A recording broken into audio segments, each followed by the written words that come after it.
Hello plant community, thanks for tuning into this channel. If you're new here, welcome. My name is Pam and welcome to the Curiosity Grew to Plant series. The plant that I chose to spotlight in this series today will be the Carpobrotus Edulis. It's a tongue twister, so I'm going to put the word at the bottom so that you can see. But this is the beautiful plant, you guys, that I choose to share. I love the way that it looks. I love the thickness of the leaves. It's really funky looking, and I love the way that it's trailing down. So let's get into a little bit of the fun facts before I start talking about the care tips for this beautiful specimen that you guys see. Now this plant, you guys, it is native to South Africa. It is a perennial, so it's a creeping succulent, and it's known for its red stems and green leaves. There are common names for this plant, such as the Hottentot fig, sour fig, or ice plant. Now this plant does have a growth pattern of up to 10 feet in length, where the leaves, you guys, which is very interesting, they have the capacity to actually grow between 1 to 5 inches long and between 3 to 7 inches wide. Now this plant actually produces edible fruit, believe it or not, which is tart, hence why one of the common names, you guys, would be the sour fig.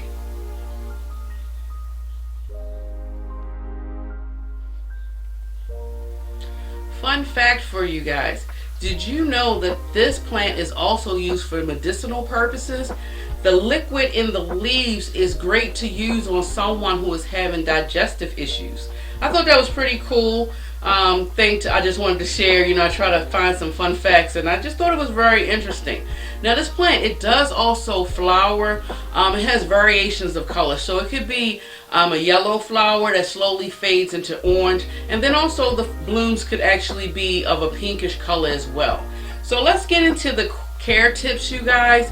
I haven't had this plant that long, and if you can see, I was struggling a little bit with the watering of this plant. But what I have learned overall about this plant is very drought tolerant, which means it can really go without water for extremely long time, which is also probably why the leaves are thick, as well as the stem itself is very thick. And I think what I was doing, you guys, was probably over watering it a little bit too much. Now, not watering it like my other tropical plants, but I think because it is known to be such a drought tolerant plant, I really can pull back with the watering. And so that's what I've been doing, in hopes of these leaves no longer trying to look like this. This is an indicator of actually over watering. So that's the first tip. Watering, you want to let this plant completely dry out, and probably even wait a little bit longer after the soil is actually completely dried out, and then give it a drink. Now as far as the light, you guys, believe it or not, this is a succulent that can handle variations of light, from bright light to partial shade.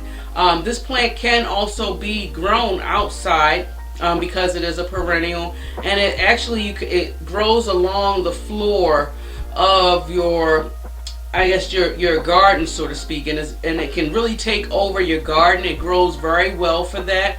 This plant can also handle full sun as well.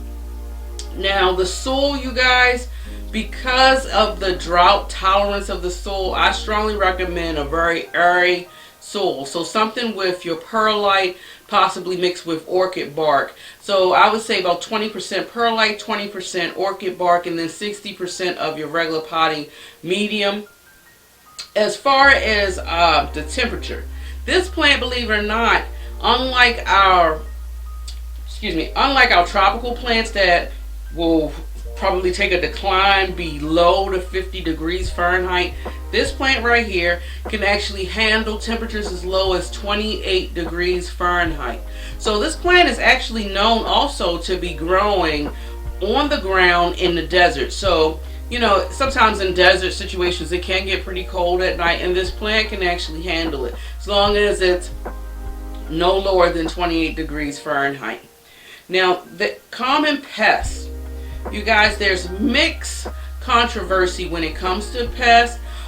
Some people say that it's just not enough information out there in regards to this plant as far as pests. There hasn't been any, I guess, documentation about any common pests. And then other people say that this plant does gather pests, which could be possibly mealy bugs, and I want to say, what is it, mealy bugs and scale, or could be possibly the two common pests. Now, I'm not too familiar with succulents. Succulents I'm starting to get into a little bit. I have just a couple here and there, but I don't really have very many in my collection. So, you know, I'm just playing it by ear, you guys, and I just really love it. Look at, it's very beautiful to me. And I love the way it's just hanging.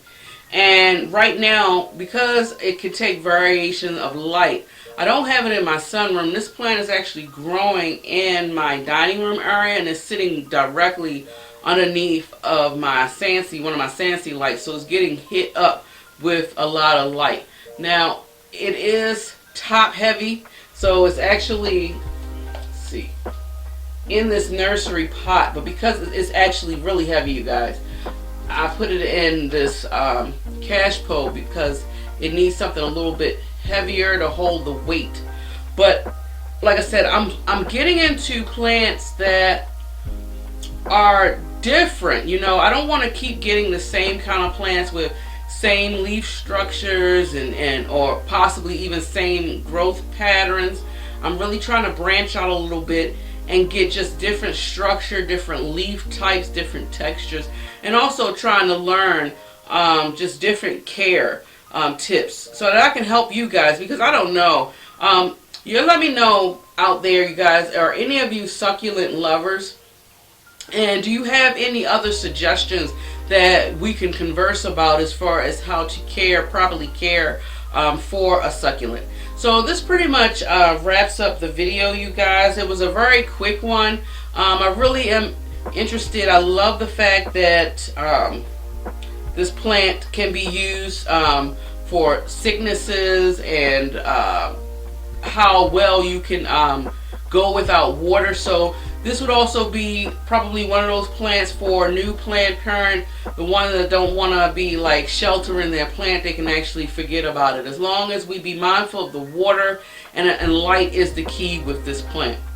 So I hope you guys enjoyed this.